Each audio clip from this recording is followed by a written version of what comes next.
Hello everyone, my name is Havian, and today I'm going to be talking to you about Sword Art Online Hollow Realization. And what I'm about to talk to you about is something I'm pretty sure a lot of people have been waiting for. Now we actually get to see skill trees, progression, and how you can customize your palettes. Now from what we can see so far, just like Hollow Fragment, you're going to need to increase your weapons mastery level before you'll be able to buy certain skills. And just like Hollow Fragment, I would assume that doing attacks on the enemy is going to increase the mastery of a particular weapon. From what I can see, you'll be able to buy more skills the further along your weapon mastery is, and you'll need to spend skill points to purchase those skills. But unlike Hollow Fragment, where you would unlock a certain level, then you could buy a set amount of skills under that level, it looks like in this game you're going to have to unlock the skills individually, and you'll need to unlock certain skills before you can move on to other skills. But something that is new to this game that we did not see in Hollow Fragment are EX skills or X skills. These skills have their own skill levels and they can be leveled up, but on top of that they have their own skill trees. It seems like these skills are more of a specialization and kind of give your character more of a certain build. The one in this image is focused on attack and it seems to have skills in the skill tree that reflect that. But it does seem like one of the skills in the tree is locked. So maybe there's going to be some sort of unique requirement that's going to be needed to unlock it. It could be getting the skill to a certain level, it could be completing a quest, maybe you'll need to have your weapon leveled up to a certain point. And from what I can gather from looking at these skill trees, it seems like the icons that are in green are for sword skills, the icons that are in red are for your buffs, the silver icons are for your passive skills, and it seems like the gold icons are for your EX skills. So on top of unlocking all these skills, you have multiple ways that you can customize your palette.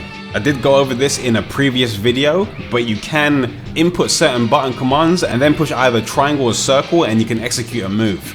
So pushing circle and triangle will do a certain move that will set to them, or pushing your left stick in a direction and then pushing one of the buttons will do another move, spinning the stick and then pushing the button will do another move, and double tapping and then pushing one of the action buttons will do another move. So it's got a bit of a combo feel to it. So you'll be able to chain up to 8 different skills without having to go into your main palette. And with the sub palette you would assign up to 8 different commands as well, on the D-pad and on the face buttons. I'm not entirely too sure if you'll be able to switch those for sword skills as well, or if they need to be for party related commands. Now the main palette is very similar to the one that we had in Hollow Fragment, but it kind of took up the whole screen in Hollow Fragment. In Hollow Realization it's fully customizable, and you can have up to 60 skills assigned to it. These skills can be used and scrolled through while you're in combat, but because you use circle to select which skill you want to use while it's open, you can't use the circle inputs from the command palette while you have it open. So if you're someone that focuses on the command palette, you would have to open the main palette, use the skill and close it. Now on top of everything I've already shown you in these images, there's still a few more things I actually noticed. On the sword skill information bar, it tells you what debuffs your sword skills are going to do. That's similar to how it was in Hollow Fragment, but there is another detail. Now it tells you the duration of those debuffs. And on the skill it shows you the sword skill mastery level, which is something we saw before, but now it actually shows you the progress you've made with that sword skill.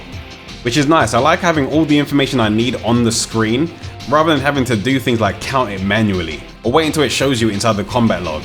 And another thing that I did mention in one of my previous videos, I guess probably worth mentioning again, if you continuously chain your sword skills together, then you're gonna reduce the amount of SP you consume and do more damage overall.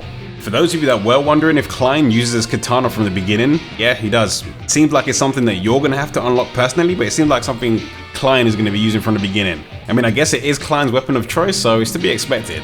I just wonder if there's a story reason he can have it at the beginning and you can't though. But that's the information I got for you today. I'm sure there's going to be information coming out much faster now because the game is coming out in Japan very soon. And you can be sure I'm going to keep you updated. So if you are not subscribed, then I suggest you subscribe. And I guess you can share some of the videos I've made previously and this video with other people, since now we know how this game is starting to shape up.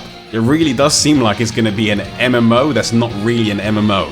If you do want to get all the latest information first, then I suggest you follow me on my Facebook and my Twitter. And if you do want to see any of my live streams, then I suggest you follow me on Twitch. All of those are in the description. If you did learn anything new from this video, then drop it a like. But until I make my next video, I'll see you all later.